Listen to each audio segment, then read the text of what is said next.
بسم اللہ الرحمن الرحیم۔ مسئلہ انتہائی اہم آپ کے سامنے رکھ رہا ہوں، جو بہت سارے احباب کی خواہش اور ان کے حکم پر بیان کر رہا ہوں۔ وہ ہے میت کے لیے ایصال ثواب کا بہترین طریقہ اور جو ہے اس کے لیے بہترین دعائیں۔ تو چونکہ میں نے میت کے حوالے سے ایک کلپ تفصیلاً ریکارڈ کروایا تھا، تو اس حوالے سے بعض احباب کی طرف سے یہ ان کا حکم آیا کہ آپ اس حوالے سے بھی کچھ تھوڑی سی وضاحت فرما دیں۔ تو یاد رکھیں، سب سے پہلے ایک نقطے کی بات وہ یہ کہ میت کے حوالے سے کوئی خاص طریقہ ایصال ثواب کا یا کوئی خاص دعا کا ذکر ہمیں کوئی مستند سری روایتوں کے اندر نہیں ملتا۔ البتہ جو چیزیں ہمیں مل رہی ہیں بہتر ہونے کی صورت میں، وہ میں آپ کے سامنے اس کلپ کے اندر رکھ رہا ہوں۔ یہاں دو مسئلے ہیں۔ ایک مسئلہ تو یہ ہے کہ ایصال ثواب کا ثبوت، دوسرا مسئلہ یہ ہے کہ ایصال ثواب کے لیے اچھا طریقہ، اچھی دعا۔ سب سے پہلے میں پہلے مسئلے کو سامنے رکھ رہا ہوں، وہی ہے ایصال ثواب کا ثبوت۔ چونکہ ایک طبقہ ایصال ثواب کا منکر بھی نظر آتا ہے، اور کچھ نے ایصال ثواب کے نام پر کچھ منکرات اور معصیات اور سیئات، برے کام بھی شروع کر رکھے ہیں ایصال ثواب کے نام پر، بدعات اور خرافات شروع کر رکھی ہیں۔ تو اس وجہ سے جو ہے ہمیں یہ دیکھ لینا چاہیے کہ آیا اصل صورتحال کیا ہے۔ تو یاد رکھیں، ایصال ثواب کسی میت کے لیے، کسی بھی شخص کے لیے، چاہے زندہ ہو یا مردہ ہو، اس کے لیے آپ کوئی اچھے عمل کا ثواب بھیجنا چاہتے ہیں تو آپ بھیج سکتے ہیں۔ اس پر سب سے پہلے دلائل قرآن کریم سے آپ دلیل لے سکتے ہیں۔ قرآن کریم میں جتنی بھی مغفرت کی دعائیں ہیں، ربنا اغفر لنا ولاخواننا الذین سبقونا، یہ دعا ہو گئی، یا رب اغفر لی ولوالدی ولمن دخل بیتی مؤمنا وللمؤمنین والمؤمنات ہو گئی، یا ربنا اغفر لی ولوالدی وللمؤمنین یوم یقوم الحساب ہو گئی۔ تو یہ دعائیں مغفرت کی کیوں آئی ہیں؟ اگر مغفرت سے کسی زندہ آدمی سے مردہ آدمی کے لیے کوئی جو ہے نفع نہیں پہنچ سکتا، تو مغفرت کی دعا سے اس کو نفع کیسے پہنچے گا؟ سمجھ آگئی بات؟ تو یہ نفع پہنچنا، دعا کا منگوانا اور اس کا مانگنا، اس بات کی دلیل ہے کہ اس آدمی کی طرف سے اس دوسرے آدمی کو نفع پہنچ سکتا ہے۔ یہ تو مرا ہو پھر بھی، زندہ ہو تو پھر بھی، کہ کسی زندہ آدمی کے لیے اگر کوئی آدمی مغفرت کی دعا کر رہا ہے تو پھر بھی، تو گویا اس میں زندہ مردہ ہونا کوئی ضروری نہیں ہے، مسئلہ دونوں کے لیے ہو سکتی ہے۔ تو اس سے ایصال کا یعنی کسی عمل کے فائدے کا دوسرے کی طرف ٹرانسفر کرنا، اجر و ثواب کا ٹرانسفر کرنا، یہ اس سے ثابت ہو رہا ہے۔ نمبر 2، سعد بن عبادہ رضی اللہ عنہ اسلام کے پاس آیا، یا رسول اللہ میری والدہ فوت ہوئی ہیں، میں ان کی طرف سے کوئی ایصال ثواب کا کوئی سلسلہ قائم کرنا چاہتا ہوں، آپ مجھے کوئی بتا دیں۔ تو پانی کی ضرورت تھی، تو آپ علیہ السلام نے فرمایا پانی کا کنواں کھدوا دیں۔ چنانچہ پانی کا کنواں کھدوا دیا گیا، اور پھر اس کو کہا جاتا تھا بئر لأم سعد، یہ سعد بن عبادہ رضی اللہ عنہ کے ماں کے لیے، یعنی اس کے حوالے سے کھودا ہوا کنواں ہے، ان کے ثواب کے لیے، اجر و ثواب کے لیے۔ ایسا نہیں ہے کہ ان کے نام پر ہے، کیونکہ عمل، عبادت، ثواب، یہ چیزیں تو اللہ کے نام پر ہوتی ہیں۔ کچھ لوگوں نے اس کو خواہ مخواہ جو ہے کسی اور مقصد کے لیے استعمال کرنا شروع کر دی ہے۔ مشکات کے اندر صفحہ نمبر 597 جلد 1 کے اندر یہ حدیث موجود ہے۔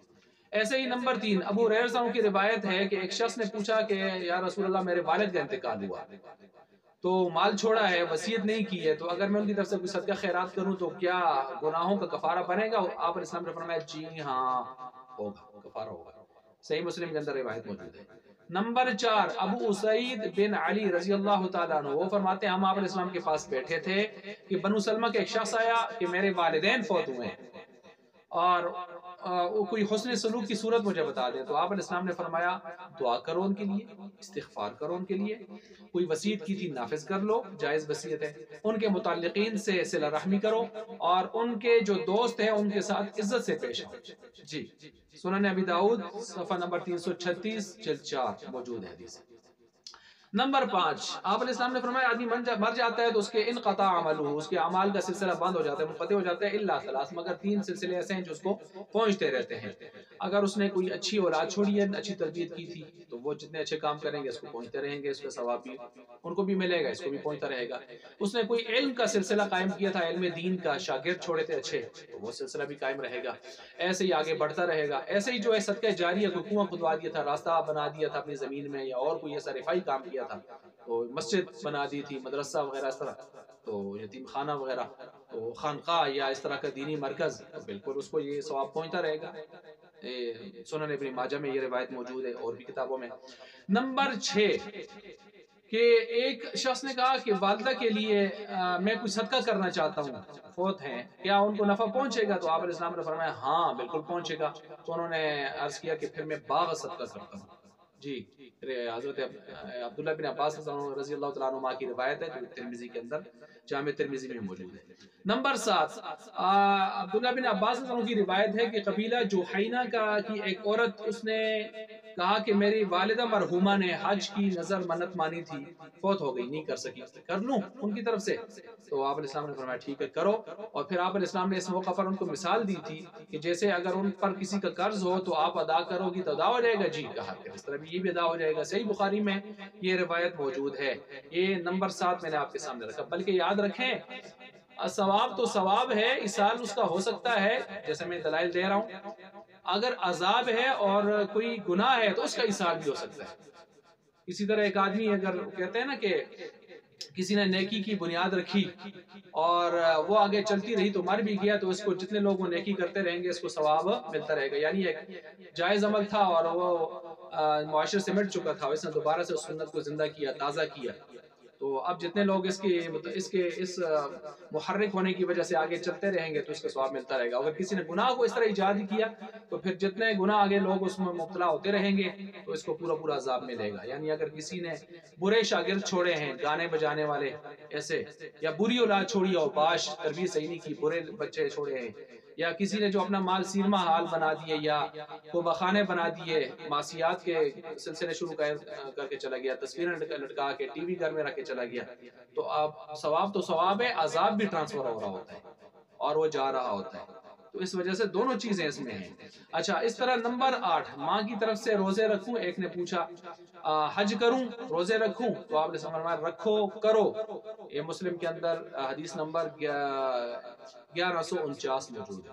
اسی طرح ایک جگہ میں ہے کہ مردے تک انسان کے زندہ آدمی کی طرف سے جو جاتے ہیں اعمال، ویسے جاتے ہیں جیسے ٹرے میں مہمان کے سامنے آدمی کوئی چیز پیش کرتا ہے، ایسے ہی بہقی کے اندر روایت ہے کہ جیسے ڈوبا ہوا شخص کوئی انتظار میں ہوتا ہے کہ کوئی آئے، اس کا بھائی وغیرہ کوئی بھی اس کو نکالے، انتظار میں ہوتا ہے، ایسے ہی یہ شخص بھی انتظار میں ہوتا ہے کہ اس کے لیے زندہ لوگ کچھ بھیجیں گے۔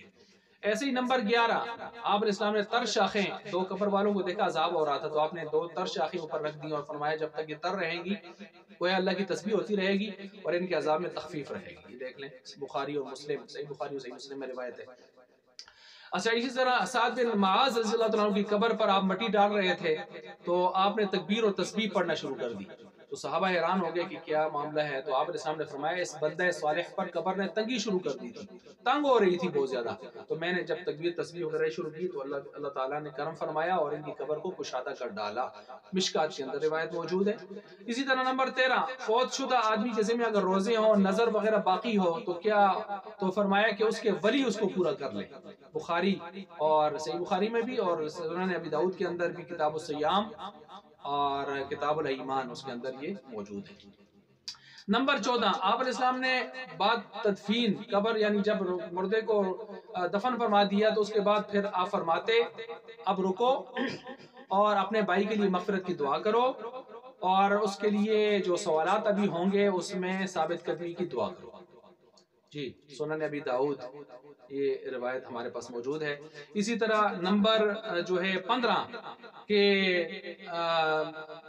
ایک شخص جو اللہ تعالیٰ نے اس کو بلند درجے دیے تو اللہ تعالیٰ نے، یہ مسند احمد کے اندر روایت ہے، اس شخص نے پوچھا کہ اے اللہ، یا پوچھے گا جس طرح کہ اس کو وہاں مفہوم اس ترتیب سے آتے ہیں مختلف، تو اللہ تعالیٰ یہ کیسے مجھے مل گئے یہ درجے؟ تو اللہ تعالیٰ اس کو جواب دیں گے کہ یہ تیرے بیٹے نے تیرے لیے استغفار کی تھی تو اللہ نے تجھے یہ درجے دے دیے۔ تو یہ میں نے چند جو ہے اس طرح جس طرح کے ایک شخص وہ کافر مرا، اس نے اپنے بیٹوں کو وصیت کی تھی کہ میری طرف سے 100 غلام آزاد کرنا نا، تو بیٹوں نے 50-50 کر کے دونوں بیٹوں نے آزاد کر دی، اور دونوں صحابی تھے آپ علیہ السلام کے. انہوں نے پوچھا یا رسول اللہ فائدہ ہوا؟ تو آپ علیہ السلام نے فرمایا اگر وہ مسلمان ہوتا تو فائدہ ہوتا، لیکن وہ کفر پر گیا اس وجہ سے فائدہ نہیں ہوگا. تو یہ 16 میں نے آپ کے سامنے دلائل، وغیرہ دلائل اور بھی ہیں. اب آئیں اس مسئلے کی طرف کہ میت کے لیے ہمیں کیا کرنا چاہیے، کون سا طریقہ اور کون سی دعا اس کے لیے ہمیں پڑھنی چاہیے. تو میں مسئلہ بیان کر رہا تھا کہ اس کا طریقہ کیا ہونا چاہیے اثار ثواب کے حوالے سے. لوگ یہ معلوم کرنا چاہتے ہیں اپنے پیاروں کے لیے جو دنیا سے جا چکے ہیں. اس میں سب سے پہلی بات یاد رکھیں، میں نے وہ دوسرے کلپ کے اندر جس میں میں نے میت کے حوالے سے کرنے کے ضروری کام، اس میں نے تفصیل بیان کر دی ہے. میں نے اس کا کچھ تھوڑا سا خلاصہ میں آپ کے سامنے رکھتا ہوں کہ حقوق اللہ اور حقوق العباد میں میت کے حوالے سے جو کمی کوتاہیاں ہوئی ہیں نا، جو بقایا جات ہیں، ان کو پہلے دیکھ لینا چاہیے، اس کا تدارک تلافی ازالہ کر لینا چاہیے. مثلا اگر قرضے لیے ہیں واپس کر دینا چاہیے، امانتیں رکھی ہیں اس کے پاس ہیں واپس کر دینی چاہیے، نماز روزے زکوٰۃ وغیرہ یہ چیزیں اگر رہ گئی ہیں تو فدیہ اس کے ادا کر دینے چاہیے، اور سجدہ تلاوت وغیرہ اس طرح کی چیزیں ہیں تو فدیہ ادا کر دینے چاہیے. فطرانے رہتے تھے وہ ادا کر دینے چاہیے. اور اگر کوئی جو ہے اسی طرح اس کا حج رہتا تھا تو حج بدل کے سلسلے اگر کر سکتا ہے تو اس طرح کر لینا چاہیے. تو یہ ہے نا، اگر کوئی ظلم زیادتی کی ہے کسی کے ساتھ تو اس کا تدارک معافی تلافی کے سلسلے کر لینے چاہیے. یہ ہے اصل کام میت کے حوالے سے کرنے کے. آدمی کو پتا ہوتا اس کے بچوں کو، اس کی اولاد کو، اس کے متعلقین کو کہ اس کے دنیا کے اندر کیا کیا کوتاہیاں کہاں کہاں اس نے کی ہیں، تو آدمی کو اس کا ازالہ کرنا چاہیے. اگر خیر خواہ ہے اصل میں تو اس طرح کرنا چاہیے. یہ کام ہے اصل بنیادی کام. تاہم اس کے ساتھ ایک آدمی یہ چاہتا ہے کہ میں کچھ ثواب کے سلسلے بھی قائم رکھوں، تو کوئی طریقہ ایسا ہو، کوئی دعا ہو، تو اب میں اس پر بات کر رہا ہوں. توجہ فرمائیں. یاد رکھیں میں نے پہلے عرض کیا تھا کوئی خاص طریقہ کوئی خاص دعا نہیں ہے، البتہ جو زیادہ بہتر صورتیں نظر آتی ہیں وہ میں آپ کے سامنے رکھ رہا ہوں. اب 3 طرح آپ ایصال ثواب کر سکتے ہیں نا، مثلا زبان سے، لسانی، قولی جس کو کہا جاتا ہے، یا عمل سے، فعلی، عملی اس طرح کر سکتے ہیں. اب بدنی اعتبار سے کر سکتے ہیں، مالی اعتبار سے کر سکتے ہیں. مثلا آپ دیکھ سکتے ہیں کہ اگر قولی ہے، مثلا آپ تلاوت کر کے اس کے لیے بخشنے. یہاں ایک اصول یاد رکھیں، فرض اور واجب آپ کا پرسنلی معاملہ ہے. فرض اور واجب عبادات وہ تو آپ کی ہیں ذاتی ہیں. نفل کوئی بھی کام آپ کرنا چاہتے ہیں تو اس کے ٹرانسفر آپ ثواب کی، اجر و ثواب کی کر سکتے ہیں. اجر و ثواب کے لیے کوئی جا کے جو ہے چوک میں وہ اعلان نہیں کرنا ہوتا کہ میں فلاں کو بخش رہا ہوں، بلکہ نہ اسپیکر پر اعلان کرنا ہوتا ہے، بلکہ وہ آپ کے دل کا ارادہ ہوتا ہے کہ آپ ٹرانسفر کر رہے ہیں. سو اس پر بات ہو جاتی ہے، اللہ کو معلوم ہے، وعلیم بذات الصدور ہے. اچھا پھر اسی طرح جو ہے آپ زبان سے کر رہے ہیں قولی، لسانی، جیسے تلاوت کرنا چاہتے ہیں، ذکر کرنا چاہتے ہیں، اوراد دروش وغیرہ پڑھنا چاہتے ہیں، درود شریف وغیرہ پڑھنا چاہتے ہیں، یا دعائیں کوئی پڑھ رہے ہیں، یا تسبیحات کر رہے ہیں، تحلیلات، لا الہ الا اللہ پڑھ رہے ہیں، سبحان اللہ، اللہ اکبر، تحمیدات، الحمدللہ، یہ ذکر اذکار جتنے بھی آپ کر رہے ہیں تو اس کا ثواب آپ زبان سے گویا جو کر رہے ہیں عبادات، اس کا ثواب آپ ٹرانسفر کر سکتے ہیں اپنی نیت کے اندر. نمبر 2، یہ نفلی ہے نا، فرض اور واجب کا معاملہ میں نے بیان کر دیا. دوسرا یہ ہے کہ بدنی، آپ بدنی کوئی عبادت مثلا نفلی کرنا چاہتے ہیں، نماز نفل پڑھنا چاہتے ہیں، یا روزہ نفل رکھنا چاہتے ہیں، یا طواف کرنا چاہتے ہیں، نفلی طواف ہے، یا عمرہ ہے. تو ہمارے ہاں تو سنت ہے، امام شافعی رحمۃ اللہ علیہ کے یہاں فرض ہے، ہمارے ہاں تو سنت ہے. یا نفلی حج ہے، اس طرح کے سلسلے کرنا چاہتے ہیں تو آپ بالکل اس کو ثواب اس کو ٹرانسفر کر سکتے ہیں، نیت رکھیں اس کے لیے. تیسرا صورت یہ ہے کہ آپ بدنی کوئی کام کرنا چاہتے ہیں، مثلا نفلی صدقہ خیرات آپ کرنا چاہتے ہیں تو آپ بالکل نفلی صدقہ خیرات کریں تو آپ اس کو ثواب بخش سکتے ہیں. ٹھیک ہے. اچھا نفلی میں یاد رکھیں ہمارے ہاں یہ کہا جاتا ہے کہ کچھ پیٹ پرست علماء نے بھی یہ کام شروع کروا دی ہیں اور ان کی باقاعدہ سرپرستی کرتے ہیں، تیجا، 40واں سالانہ، فلانا جمعراتہ. یہ اس پر میں نے دوسرے کلپ کے اندر میت کے حوالے سے کیے جانے والے یا کرنے والے ضروری کام، اس میں نے پوری تفصیل بیان کی اور 8-9 خرابیاں بیان کی ہیں. جو تیجے 40ویں جمعرات سلانے فلانے ہوتے ہیں، دیگیں شیگیں پکائی جاتی ہیں، اس میں 8-9 خرابیاں میں نے وہاں پر بیان کی ہیں، اس کو سن لیں. باقی یہاں میں یہ عرض کیے دیتا ہوں کہ آپ عقل سے سوچیں کہ یک بارگی آپ چند دیگیں پکا کے ایک وقت میں، ایک دن ایک وقت میں سب کو کھلا پلا لیں، امیر بھی آئیں غریب بھی آئیں، اس میں ایرا غیرہ نتھو خیرہ آئے، اس میں جو ہے وہ ادھر سے مسلمان آئے، ادھر سے بعض دفعہ کفار بھی آ جاتے ہیں، اس میں بس اوقات یہ بھی آتا ہے کہ آدمی فساق و فجار، شرابی کبابی، اس قسم کے لوگ بھی آتے ہیں، تو اس میں ریا نمود وغیرہ یہ چیزیں بھی ہوتی ہیں۔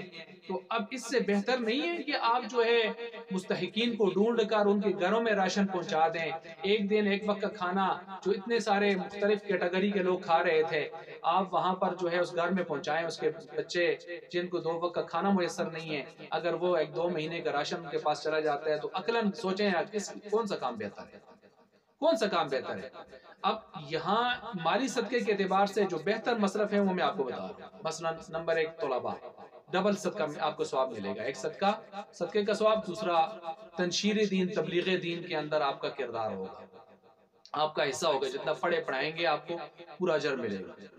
نمبر 2 مجاہدین، جہاد کرنے والے، ڈبل ثواب ملے گا، صدقہ کی قبولیت کا ساتھ ساتھ جہاد میں آپ کا حصہ ہو جائے گا، مالی حصہ۔ نمبر 3، یہ نمبر 2 ہو گیا، نمبر 3 فی سبیل اللہ، اللہ کے راستے میں جو بھی نکلے ہیں، مثلا تبلیغی بھائی ہیں، خانقاہوں والے ہیں، یا کوئی اور اس طرح کے سلسلے ہیں، کوئی بھی اللہ کے راستے میں جو نکلا ہوا ہے، آپ اس پر خرچ کرنا چاہتے ہیں تو بالکل ٹھیک ہے، ڈبل ثواب آپ کو ملے گا، ان کے نیک اعمال کے اندر آپ کا اجر بھی ہوگا، صدقہ اپنی جگہ قبول ہوگا۔ نمبر 4 سفید پوش طبقہ، وہ جو مرد ہیں، عورت ہیں، بچے، بیوہ، لاچار، بے بس، معذور، جو گھروں میں ہیں اور آپ کسی کے آگے ہاتھ اپنے خودداری کی وجہ سے نہیں پھیلانا چاہتے، لیکن قرآن نے کہا ہے لا یسألون الناس الحافا، لپٹ لپٹ کے تو نہیں مانگتے، لیکن ان کے چہروں کو ذرا غور سے دیکھیں، آپ کو غربت، آپ کو جو ہے فقر، اور آپ کو جو ہے ان کی محتاجی، ان کی لاچاری آپ کو ٹپکتی ہوئی نظر آئے گی۔ تو ایسے لوگوں کو ڈھونڈ ڈھونڈ کر ان کی مدد کرنا، یہ 4 طبقے خاص طور پر ذہن میں رکھیں، اور اگر آپ ان 4 طبقوں کو دیکھنا چاہتے ہیں تو آپ تیسرا پارہ کھولیں، للفقراء الذین احصروا فی سبیل اللہ لا یستطیعون ضربا، اس آیت کو پڑھیں۔ اس آیت میں اصحاب صفہ کا ذکر ہے، اصحاب صفہ وہ جو صحابہ ہوتے تھے، 4 سے لے کر 400 تک تعداد جن کی رہی ہے، اور ان اصحاب صفہ کے احوال کو پڑھیں تو وہ آپ کو طلباء بھی نظر آئیں گے، آپ کو مجاہدین بھی نظر آئیں گے، آپ کو اللہ کے راستے کے مسافر بھی نظر آئیں گے، آپ کو وہ سفید پوش بھی نظر آئیں گے، لا یسألون الناس الحافا، چاروں صفتیں ان میں موجود تھی۔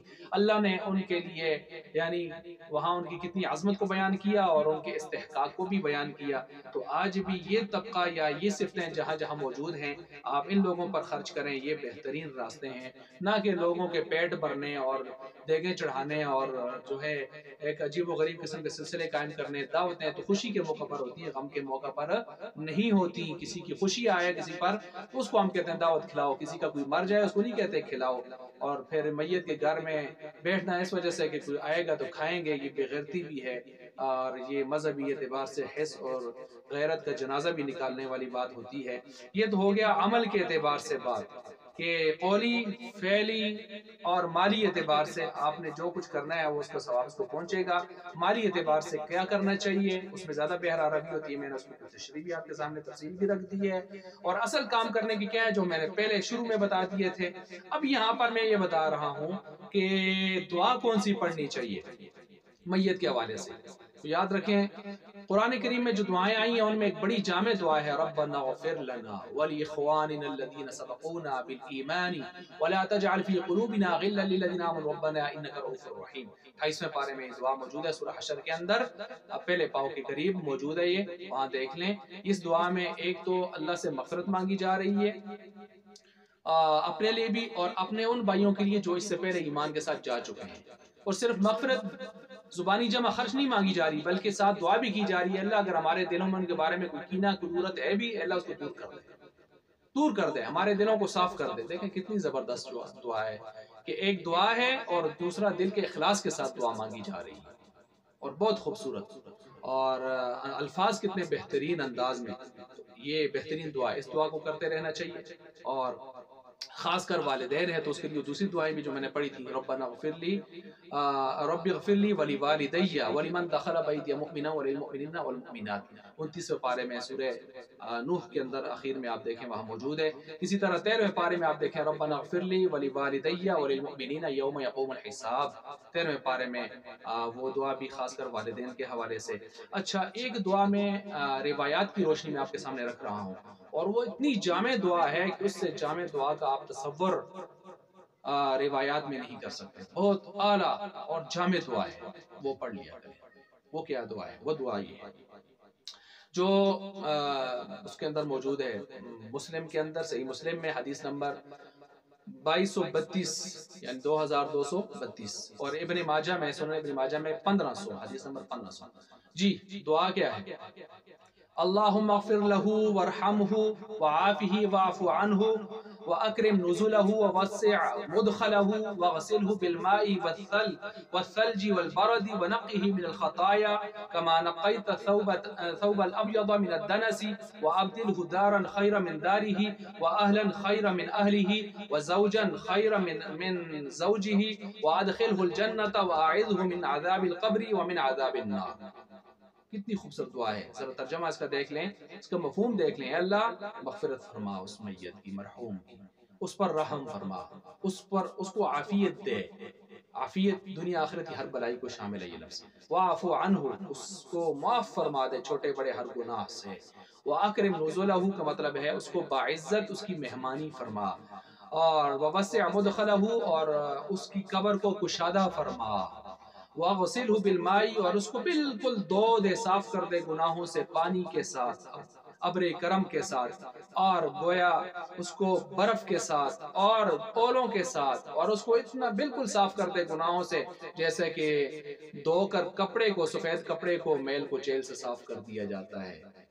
وَأَبْدِلْهُ دَارًا اور اس کو اس پہلے گھر سے بہتر گھر اس کو عطا فرما، اور اس کو پہلے اہل و عیال سے بہتر اہل و عیال عطا فرما، اور اس کو پہلے ساتھی سے زیادہ بہتر ساتھی رفیق حیات نصیب فرما، اور اس کو جنت میں داخل کر، اور اس کو جہنم عذاب قبر سے بھی محفوظ رکھنا جہاں وہ گیا ہے برزخ میں، قبر میں، اور اس کو جہنم کے عذاب سے بھی بچانا۔